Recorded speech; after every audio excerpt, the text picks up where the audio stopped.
challenge all of our leadership, our elders, to come up and speak. And we've already had 2 elders speak, and now we're going to have 2 more elders speak today, Rachel Evans and Phyllis Hensen. And I'm excited to hear what they have to say, but I just wanted to introduce them. These guys, they work tirelessly for our church. They do so many things that are behind the scene. They give their time, they give their treasure, they give their talent. And because of their leadership, we are headed down the path that we're headed. So I really want you guys to hear what they have to say. I'm excited today. Phyllis and Rachel, come on up.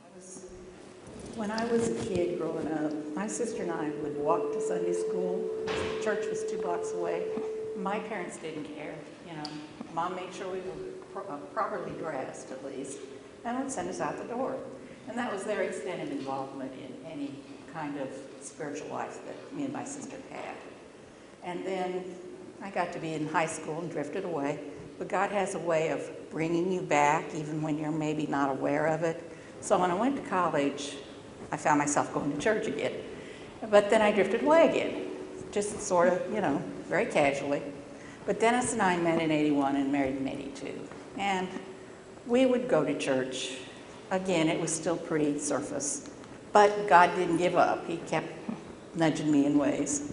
And then our daughter was born in '88, and we got more regular, a little more serious about what we were doing. Then when we adopted Thomas in 2004, we realized we really needed God. And that's when our spiritual journeys, at least speaking for me personally, got a lot deeper. And about that same time, of course, in '05, Katrina hit New Orleans.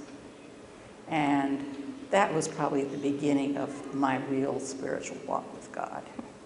And I'm going to stop there because a lot of our message is tied to that. Thank you. My name is Rachel Evans, and I'm also an elder in the church. And I'm so glad to be here with Phyllis today to talk about mission. And I'm so proud that Phyllis is actually has some pictures to show you from her mission trip. I have myself never been on a mission trip. I've talked to many people that have. But first of all, I want to say Happy Veterans Day to all the veterans that are here and families of veterans. It's a very special thing that we need to honor this weekend, so I wanted to say that, and congratulations to you on your new grandbaby. So my name is Rachel Evans, like I said, and I grew up in northern Missouri, about a mile from the Iowa state line, very rural area. And the church that I went to as a kid is a small Methodist church in the country. We walked out our front door and we were there in a minute. Very unique, neat experience growing up. Got into adulthood. I went to college in Warrensburg. I got a criminal justice degree. I was in law enforcement for 12 years, and I'll touch on some of that during my sermon today. After that, or kind of in the middle of my career then, I met my husband, Brent, and we now have 3 kids. The littlest one is right there in the back row, and he's cute as can be. And, and so I think that, as Phyllis was talking about her spiritual journey as well, it is a journey. And I feel like our faith and our spiritual journey has really gotten stronger since having kids. I think that once you have kids, and I don't think this is a unique experience, once you have kids, you start to realize how important it is to make the world a better place and to share the spiritual growth with your kids. So that's where I'm at today, and I'll go ahead and let you take over. And for me, the 2 great commandments, which I've lost, is the base and the core of everything we do. When we honor God, when we follow God, when we listen to His Word and respond to it. And they're in Matthew 22, 37 through 40. Jesus replied, "Love the Lord your God with all your heart and with all your soul and with all your mind. This is the first and greatest commandment. And the second is like it. Love your neighbor as yourself. All the law and prophets hang on these 2 commandments." So, and I believe that with all my heart. This is the foundation of what Christ is telling us. But in regards to missions, and love your neighbor as yourself. Christ went a little bit further in Matthew 25, starting at verse 35. For I was hungry, and you gave me something to eat. I was thirsty, and you gave me something to drink. I was a stranger, and you invited me in. I needed clothes, and you clothed me. I was sick, and you looked after me. I was in prison, and you came to visit me. Then the righteous will answer him, Lord, when did we see you hungry and feed you, or thirsty and give you something to drink? When did we see you a stranger and invite you in, or needing clothes and clothe you? When did we see you sick or in prison and go to you? The king will reply, I tell you the truth. Whenever you did for one of the least of these brothers of mine, you did it for me. So when we talk about being the hands and feet of Christ, you know, loving people, loving God, our actions are what comes from our heart when we take this in, and it shows. And mission trips is one of the, I guess you could say, like when you go to Katrina, it's one of the more dramatic versions of loving your neighbor. But we do it in little things also. But some of the pictures you're seeing running now are some of the things we actually saw and experienced after Katrina struck. And this is a video my husband and my daughter put together. And the truth on this, it's not exaggerated. And I'm sure the people that are here that went down to Houston have experienced similar things. We can talk about it, but it's an experience that changes you. Your heart just can't help but expand when you talk to people. When we first went down, I mean, it was overwhelming. But someone gave us the advice, just focus on your little piece of it. The best thing you can do maybe sometimes is just listen to the people you encounter. And that was part of my experience, was just letting them tell us what they'd gone through.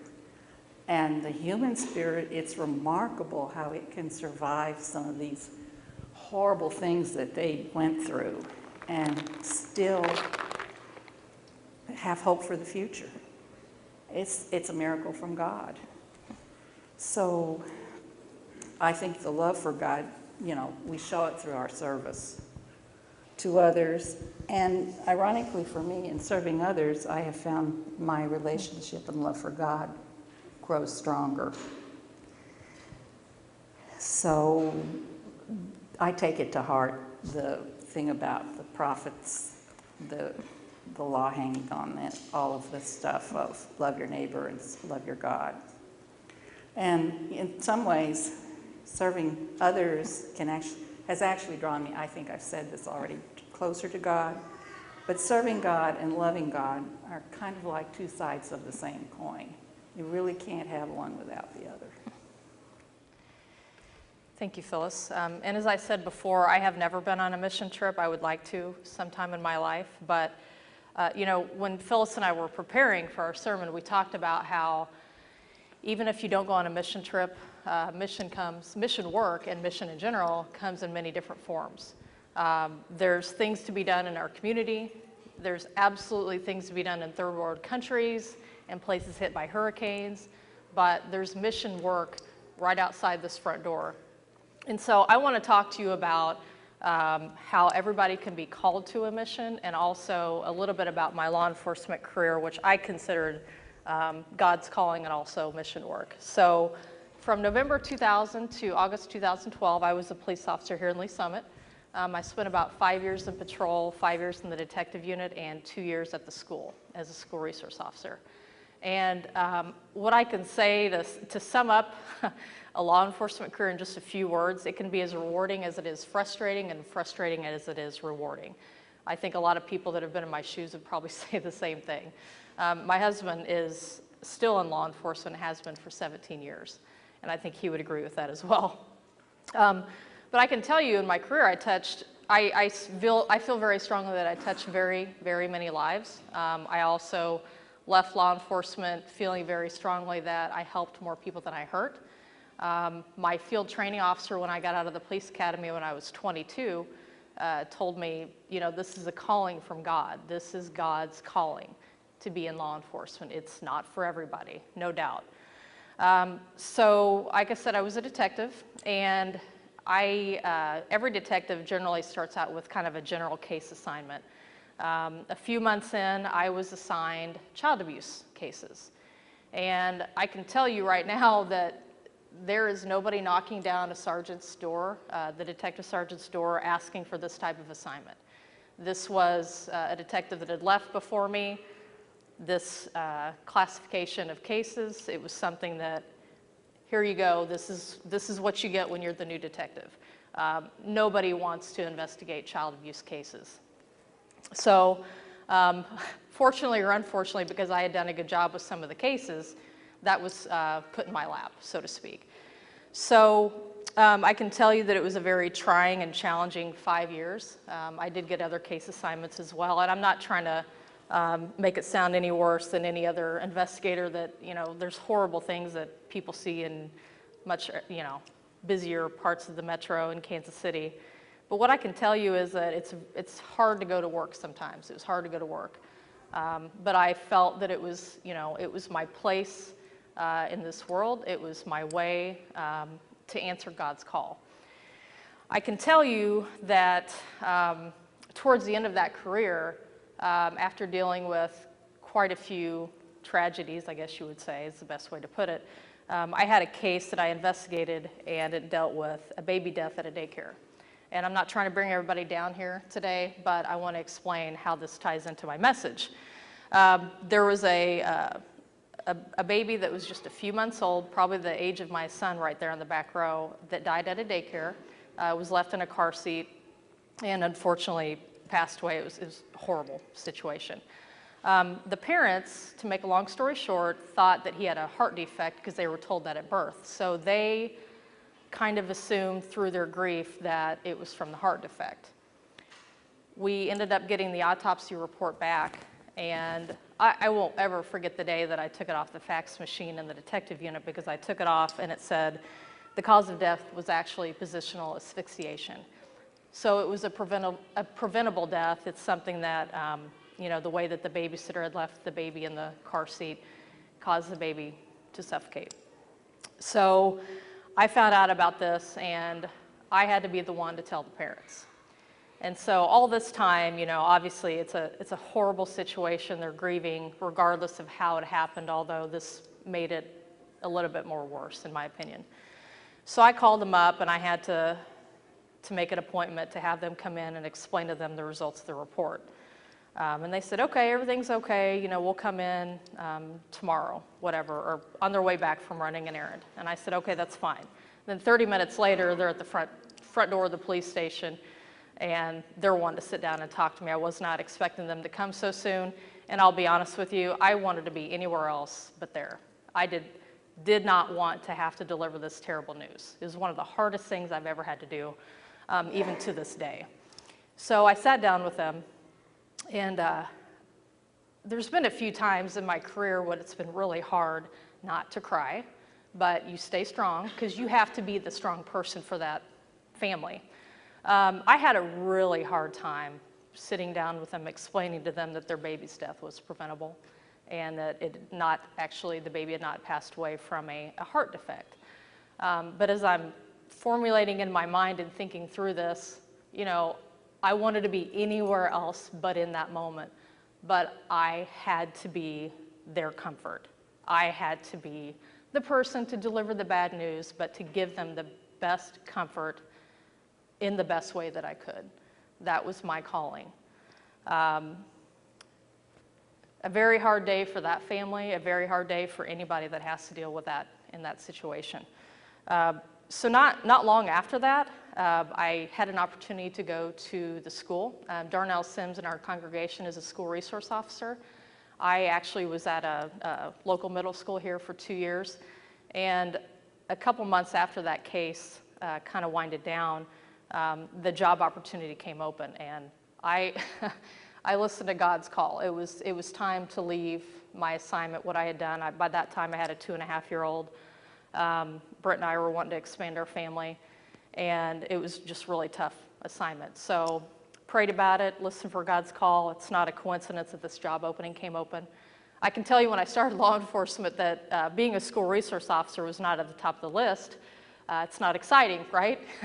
Wasn't anything that, action, you don't see it on TV. It's not a lot of running and chasing bad guys, but it was the right call. I made the right decision. And you know what? It was probably the most stress-free 2 years of my career. I got to work with at-risk kids. I got to work with the local food pantry and Coldwater, and just really minister to these kids. A lot of them, broken families at home, don't have food to take home on the weekends, making that connection with the community and with the kids. It was life-changing. That was my mission. My mission changed from doing child abuse crimes to moving into working with at-risk kids. So what I want to stress by telling that story is that your mission can change throughout your life and throughout the seasons. As the seasons change, so may your mission. You have to listen to God's call. Now, I think all of us are guilty of, no, this is not for me, this is not my time. I really, really stress you to pray about it and to listen to the little voice in the back of your head. Because the time to serve is now. We're all called by God to serve in our community. And I'm going to quote a couple Bible verses here if you just give me a moment. So in Acts 13:47, for so the Lord has commanded us, saying, I have made you a light for the Gentiles, that you may bring salvation to the ends of the earth. And in 1 Chronicles 16:24, I love this one. Declare his glory among the nations, his marvelous works among all the peoples. People will know you by the way that you act and the way that you are reaching out in the community, by the way you treat them. Just as Phyllis was saying with the people that down in New Orleans, people are going to know that you are a Christian by the way you're acting, and we have to do that as Christians. We have to. And I don't know if there's anybody in the audience that remembers Kirk Cameron, or maybe you do, as a teenage idol of mine. But I was doing some research on our sermon the other day, and I found a quote from him, and I'm going to quote him. And he says, if you had the cure for cancer, wouldn't you share it? And paraphrasing a little bit, we have the cure for death. Get out there and share it. I love that quote. I think it's very, very insightful. And again, like I said, our mission may be different a year from now, a month from now, but what I can tell you is it's hard to grow your faith inside your comfort zone. Everybody wants their comfort zone. It's hard to grow your faith inside your comfort zone. We may not all be capable of dropping what we have and going to Houston. I'm super grateful for everybody that went to Houston and that has gone to Florida. But like I said, you walk out the front door here, there's Coldwater just down the street. There's a school called Meadow Lane Elementary that has a lot of need, any school in the community. And I think Meadow Lane still has a reading program where you can sign up as a volunteer to go and read to kids on their lunch break. I did it several years ago when I was a detective. A lot of these kids look forward to that so much. You know how much it means to them. And my mission now is to be a good example, not only for others in the community, but for my kids. Like I said, the spiritual growth, it seems to really hit you hard when you have kids because you want the world to be a better place for them. And I got a little guy in the back row right now that I want this world to be a better place for him. I want the hate to be gone. And we have to fight evil with good. I really, really believe that. But you can't fight evil with good by sitting at home and just being on Facebook all day. Not that I'm on Facebook all day, or not that anybody's on Facebook all day, but you got to get out there and you got to connect, and we got to reach out to the community. And person to person is always the best way. Person to person, absolutely. I'm not criticizing Facebook at all because it is a good ministry in and of itself. So I had told you that my husband is in law enforcement, and I I kind of joke with him every now and then, maybe not, about getting out of law enforcement for obvious reasons. I don't think I need to go into detail. But you know, he really feels that that is his calling as well, like I talked about, God's calling. That's his mission. That is what he is here to do and to serve the community. It makes a lot of sacrifices. It's not an easy job and it's not easy on the family, but he firmly believes that is his calling, and I have to respect that. I get frustrated sometimes with his hours and some of the, you know, the long training days, but that is his mission. And we were just talking last night at dinner about our kids and about being the good example for them. Our mission is to instill those values in our children, to talk to them about helping the next person, help those who are down. In Ecclesiastes 4:10, it says, if one person falls, the other can reach out and help, but someone who falls alone is in real trouble. It's more important to me that my kids are good people that will step out and help someone than a star athlete on the basketball team.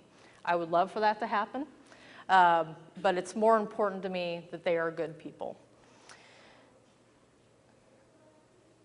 So to sum up what I was talking about, you know, to kind of tie everything together, I feel very strongly that there's mission work to be done at any point in your life, and anyone sitting in here can help. Anyone in here can go out there and help those in our community. So my challenge to you is to pray about your next mission, listen to God, listen to your heart, and accept God's calling. Keep praying, and while realizing that seasons change, so may your mission. Seize your mission, seize the day, make the world a better place.